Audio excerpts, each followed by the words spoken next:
Hello, everyone. This is Jamie Flinchball, host of People Solve Problems, and I have a guest with us today, Liz Guthridge. Liz, how you doing? Great. How about you? I'm doing fantastic. So, little bit introduction for you, just a bit of a brief. So, you run Connect Consulting Group as a leadership coach who combines neuroscience and vertical stage development to help individuals grow and develop. Consultant works with both individual behavior change and organizational culture change. So topics that are near and dear to my heart. And, we've known each other quite a long time now, but really haven't had much of a chance to collaborate. So glad to have you here on the show. Thank you. Glad to be here. So, you've worked in a lot of different domains, and of course, being on the consulting and coaching side, work with a lot of different companies. I want to talk to you about sort of ideation and brainstorming, whether it's your own work, which you've evolved quite significantly over the years, or it's with your clients and engagements there. So how do you think about approaching ideation or brainstorming in your work?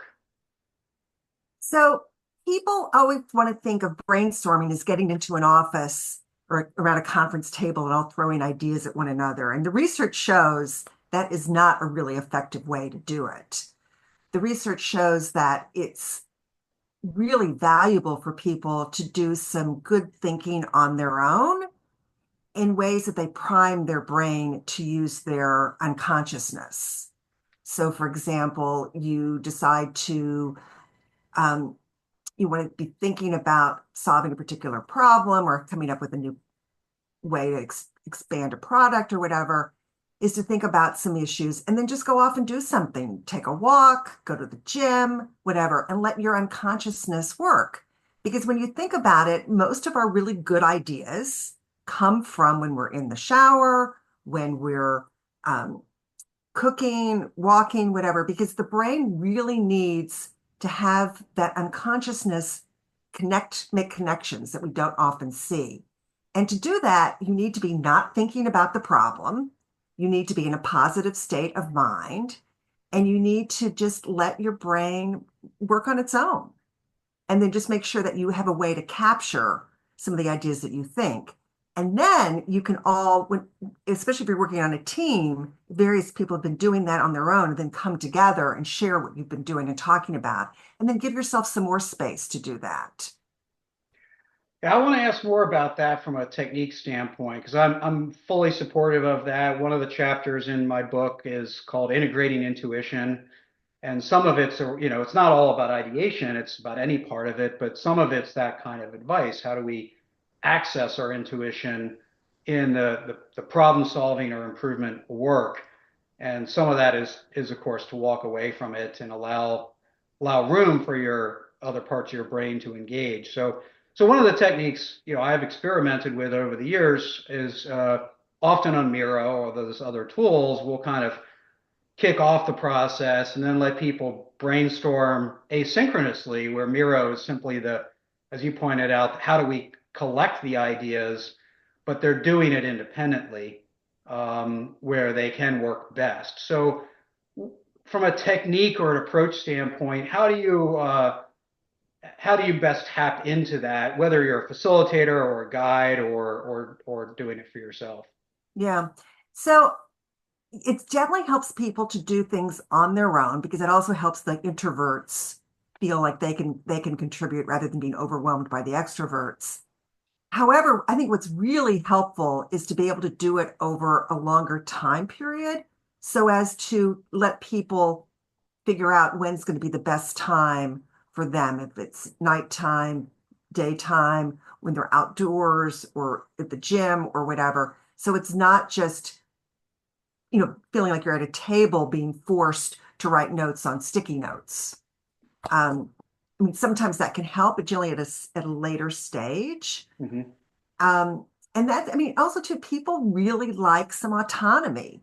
So if you are able to give people some autonomy about when they and where they come up with their ideas that they then bring to you, just the nature of having that autonomy, that choice, could make them more creative. Yeah. No, I like the autonomy. I know it works, for me. Certainly, I kind of uh, like my ability to engage in it the way that I prefer to. And yeah, the introverts in the room can get crowded out, and that's often why good facilitation skills were so important. Only in the sense that we're making the most out of a bad situation, being that we are stuck in a room trying to get done the work. Um, Right. And if I have to do that, I will often give people post-it notes and just say, take 15 minutes and write one idea per post-it note. And then we're going to post it along the wall and we'll do a gallery walk. right, right, exactly. So sort of a secondary problem that presents, and I'm just curious if you have a take on this, uh, you know, having it go slow, taking the time to do it. A lot of people want to move fast. They have some urgency. They kind of their pushback on deliberate approaches is, I don't want this to take too long. So how do you push back or make the case for taking the time to do this?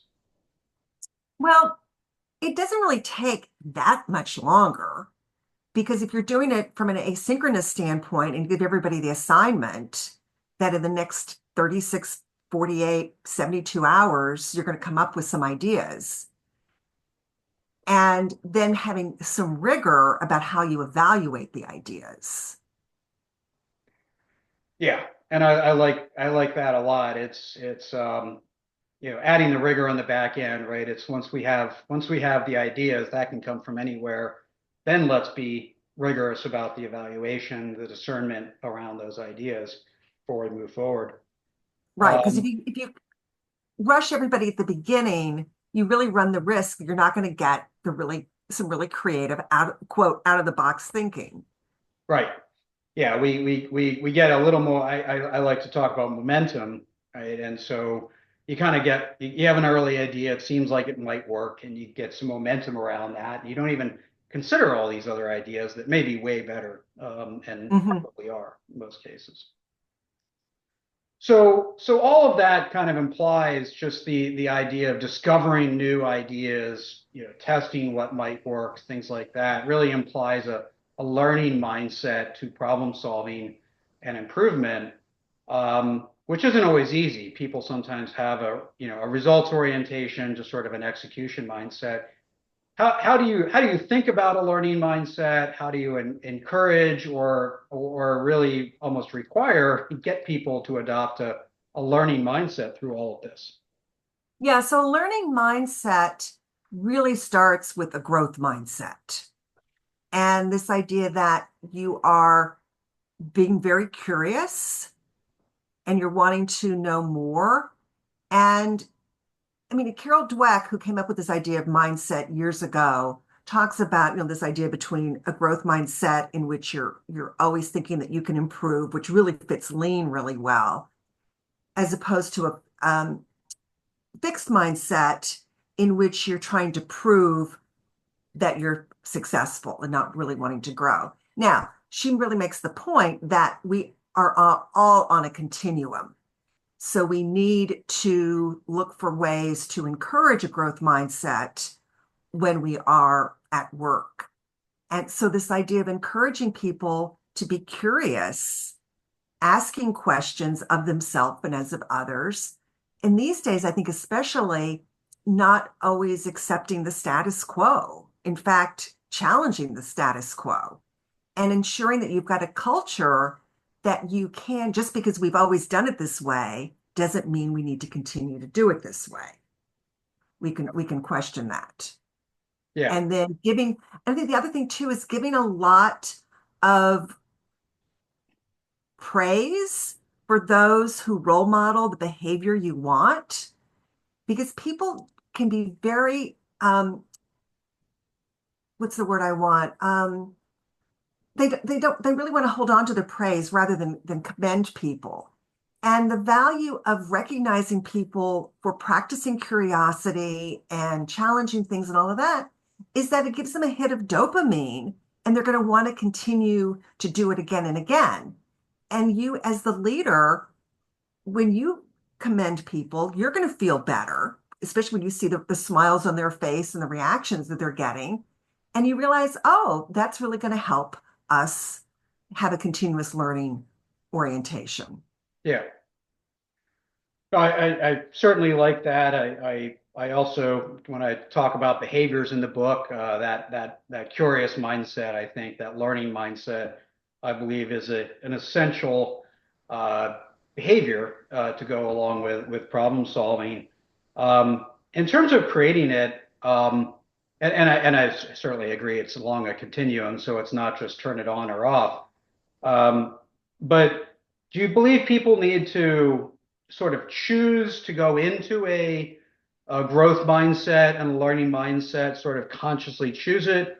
Or do we simply encourage them to practice that mindset and they sort of learn it through that? Or is it a combination of those? It's a combination. It's also making sure people have space to do this. And that's where we often get ourselves so wound up at work, regardless of the setting, if it's in an office, if it's on the plant floor, if it's in a home office or whatever, that we have to be scheduled to the minute. Mhm. And it's important to, if there are things that you really need to think about and do, my personal opinion, again, everybody's different, but I'm a really big advocate of blocking time on your calendar for some thought time. And you don't necessarily have to be at your desk or in a particular area, but giving yourself some space. And I reason why I'm such a big believer of that is that when I do a lot of coaching, and so many leaders say to me, one of the things I love most about coaching is having this space to think and try out new ideas. Yep. No, I huge fan of that. I create space in my calendar. Had to make a big decision last week. I actually sat in the chair I'm in now and with a journal and notepad and sketching it out and laying it out. So big believer of that. And sometimes it's physical space. Sometimes it's changing your environment to put yourself Yes. in a different headspace. Um, a lot of leaders struggle with that because whether it's of their own doing or not, they're just so, as you mentioned, booked to the minute. um, do you have a hack or a suggestion for a first step for people that because a lot of people recognize the value, but they struggle to even take that first step. Do you have a hack or a suggestion around people making that first step? Yeah, the suggestion I have is to be really aware of your values and your priorities and look at your calendar to see if they're reflected in that. So, for example, if you really believe that you need regular physical exercise or some type of activity to feel grounded and performing at your best, one of the things you can do is put those exercise spots on your calendar first. At times, you may need to book something over them, but at least that will give you a good reminder. Okay, I have to give up this space at, X time on Wednesday, but I'm going to find time later in the week or earlier in the week for it instead. And so that makes it more intentional for you. Hmm. And that really can help an awful lot because when you talk with people, a lot of the things they treasure and value the most, like exercise or time with family or things like that, are the first things to go. And that is not going to be healthy for them from a productivity standpoint in terms of really working efficiently and effectively, especially effectively. And so it's important to value that. Yep. I really like how you started with values leading into the calendar, right? Because I used to say, I still say this, is that we never get everything done on our calendar, right? That just doesn't happen. So there's a line of stuff that gets done and stuff that doesn't. And where do we draw that line depends on our value. And some of those decisions may be habitual and old, but if we're saying we don't have time for reflection, but we do have time for the budget meeting, that's suggesting that we value the budget meeting over that reflection. And somewhere we have to look at our values and say, does my calendar reflect that? So I love Mhm. that starting suggestion. to get going. Now you mentioned coaching. You do a lot of coaching with individuals, groups. Part of that has to include some assessment. Their mindsets, their values, as you mentioned, their capabilities. How do you go about assessing the person that you're coaching? So a lot of it will go to what they are coming to me for coaching for. So, and what they really want to get out of it and what they want the type of assessment to do. So I've been doing a lot of work more recently with people who are individuals, I should say, who want to really grow and be a whole person and not feeling they're bifurcated in many different ways. And for that, that's where I really like the vertical stage development work because it really addresses who you are from a doing standpoint and who you are from a being standpoint. I mean, what are your values? What, again, back to, are you living your values? Are your values in alignment with your thoughts and your behaviors? Because that really helps you be authentic. And so there are several things like the leadership agility assessment, the complete values, a number of different instruments like that that will give you some insights. Excellent. So, using that helps you understand, quickly kind of what you're dealing with and working with. And And helps then, the person give some yeah, insight too. right. Because one of the things that we at work, until fairly recently, and still not everybody's doing it, are paying more attention to values and character and having you feel like you are a huge being. You're like you're a human being. You're not a machine. Right. So, just on that, as you have conversations, as they go through these assessments and take use one of these tools, um, how much is it about understanding versus improvement? Right? Do I just understand myself better, or is it more about finding gaps that I need to go improve and, sort of close the gap on? Yeah, it really varies by individual. I will say, though, that for leaders today, it's especially important to be as self-aware as possible and make sure that you are leading yourself. Hmm. Because if you have challenges leading yourself, you're going to have real challenges leading others. And when I talk about leading yourself, knowing as much about yourself as possible in terms of like how much sleep do you need in order to function well? What types of things do you need to avoid that will trigger you and get you emotionally ratcheted up that Hmm. it's going to be hard for you to concentrate? Yep. So all of these things, and I mean, so it's let me back up just a second. I trained as a brain-based coach, and in more recent years, I've been studying the field of neuroplasticity. And one of my big ahas, which has been supported by the research, is that our physical health is so valuable to us. And that's if you're physically healthy, that helps you get more capacity for your work Hmm. or whatever else you want to do. Right. And so if you are denying yourself, especially the top three, sleep, movement, or exercise, but I mean, in some cases, it's just movement and a good diet, you are really hurting yourself from a work performance perspective as well as a life performance perspective.